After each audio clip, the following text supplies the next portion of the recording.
Hi, Stuart. Good to see you at COP. It would be really great. Hi. Really great to hear from you in terms of how it's going. You're into the second week of COP.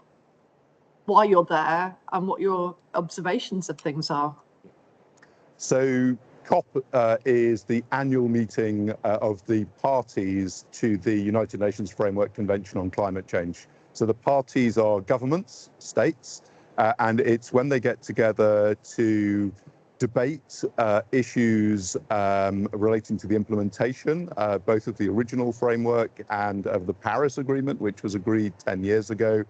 And that initial framework in the Paris Agreement set out some ambitions, but they didn't set out the detail of how they'd be achieved.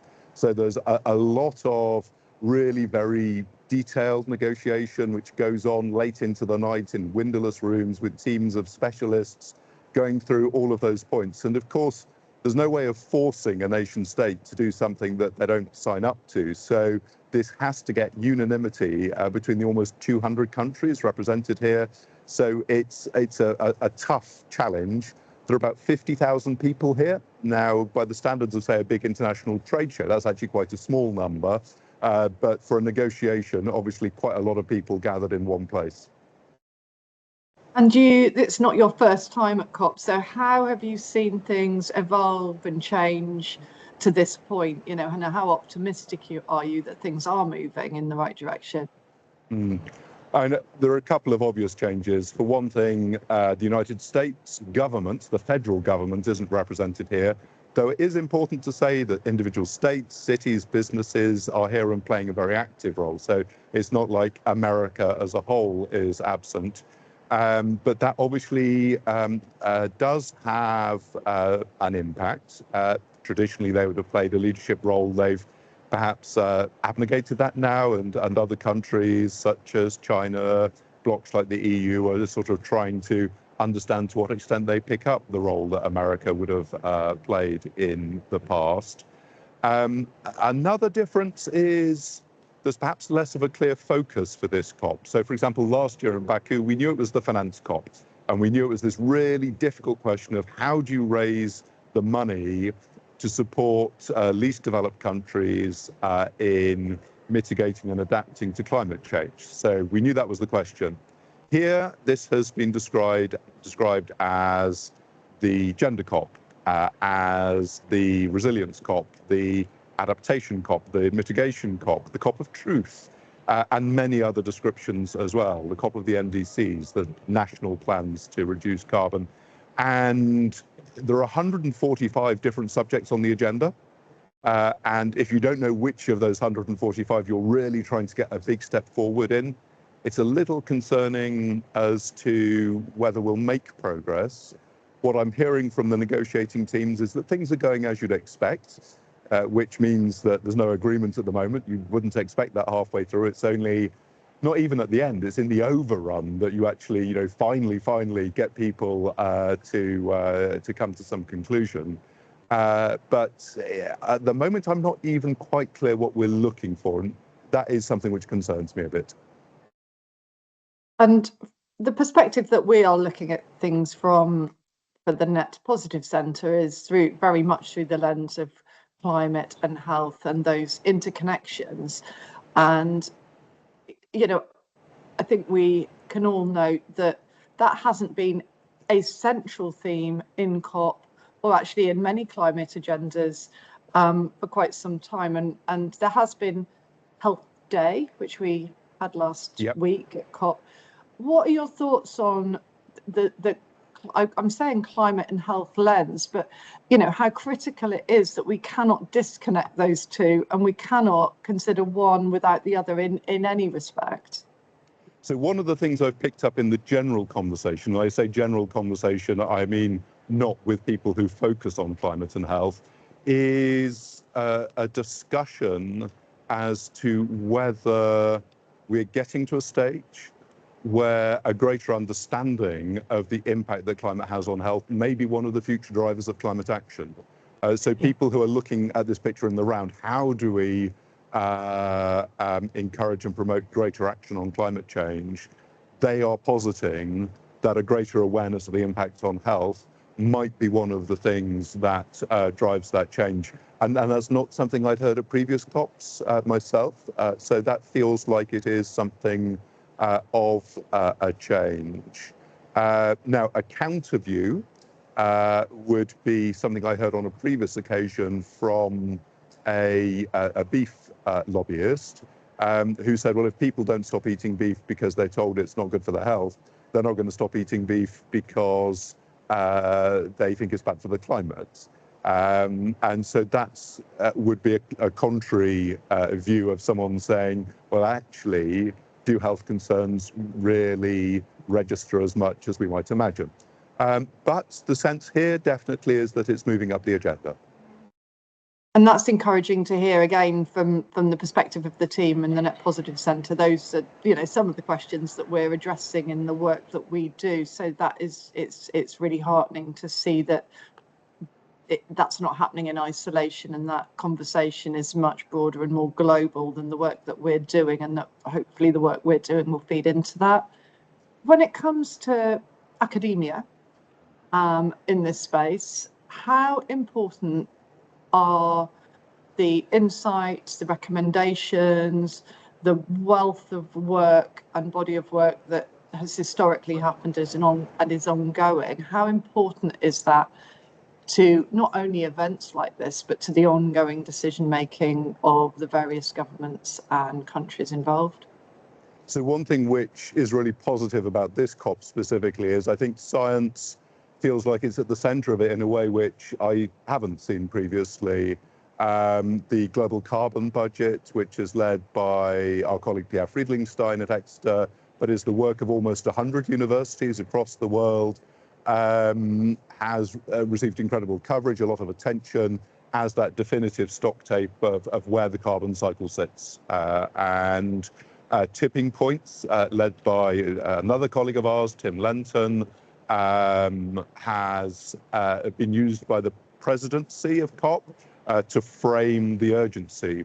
So Tim was invited to speak to the world leaders at the pre-COP summit, and that tipping points narrative has been used consistently by the COP presidency to explain why it is so urgent we act, so we don't have a cascade of adverse tipping points, and equally the opportunity to use a cascade of positive tipping points to bring us back from the brink.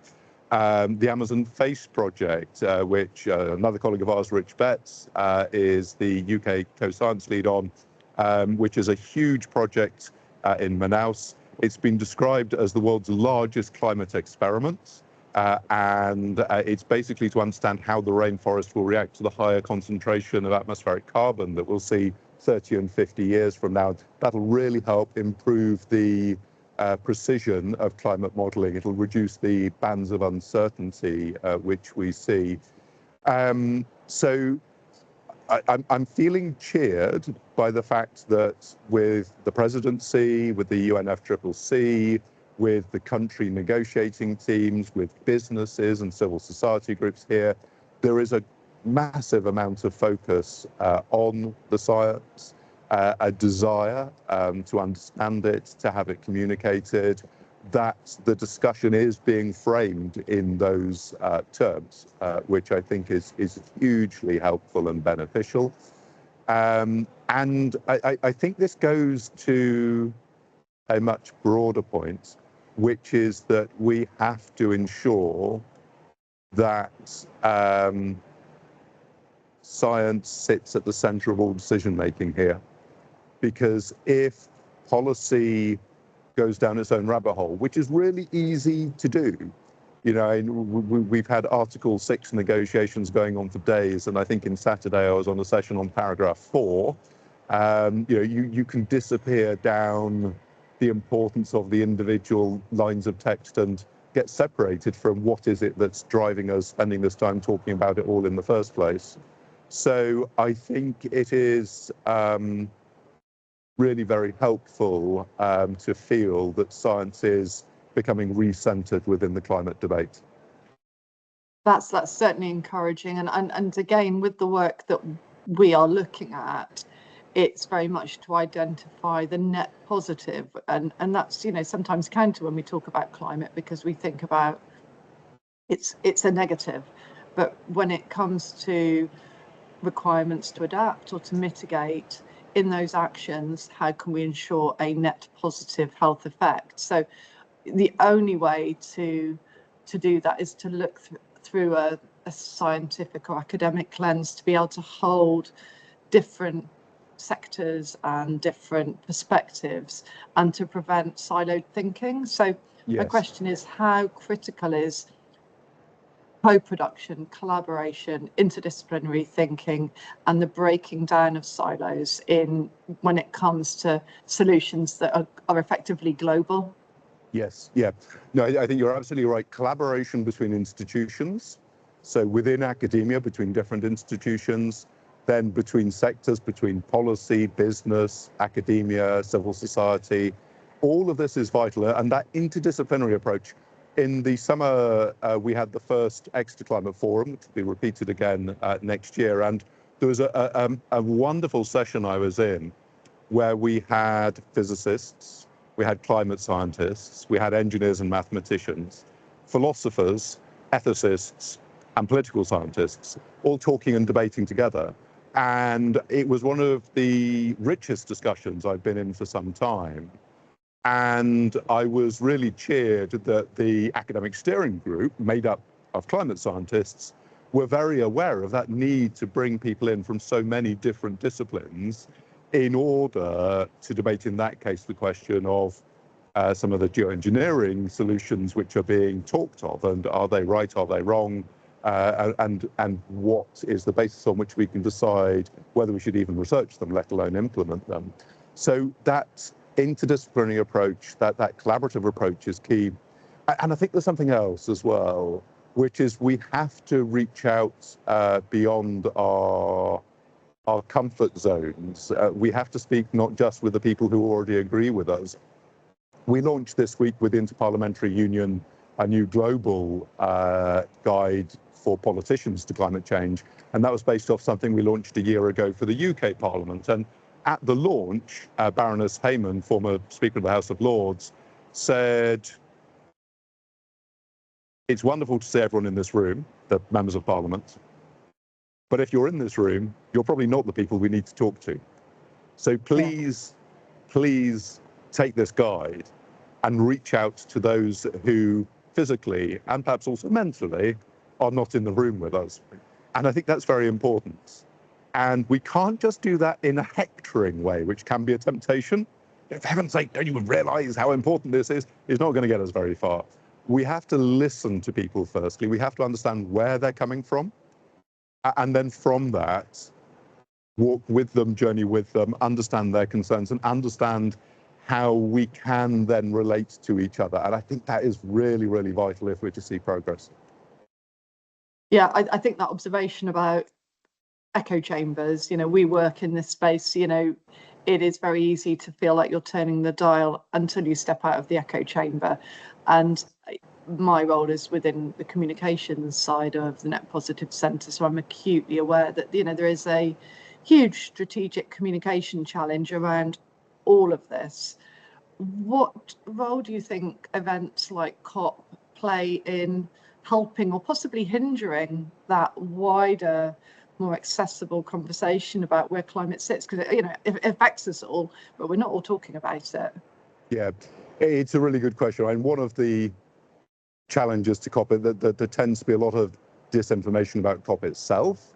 As I say, I'm standing in a temporary structure built on an airport runway, but to listen to many people, you'd think that I was in a place where a whole load of trees have just been chopped down, rather than in the middle of a city that's been here for a few hundred years. So that disinformation can itself be damaging. And I think, again, for some people, this just feels like another of the gatherings of the global elite, although it's very different in tenor from the likes of Davos and things like that. So I think we have to be sensitive to those sides. But on the other hand, this does enable new collaborations, even outside the negotiations themselves, which obviously are the core purpose. But then you've got the broader piece, which is described as the climate action agenda.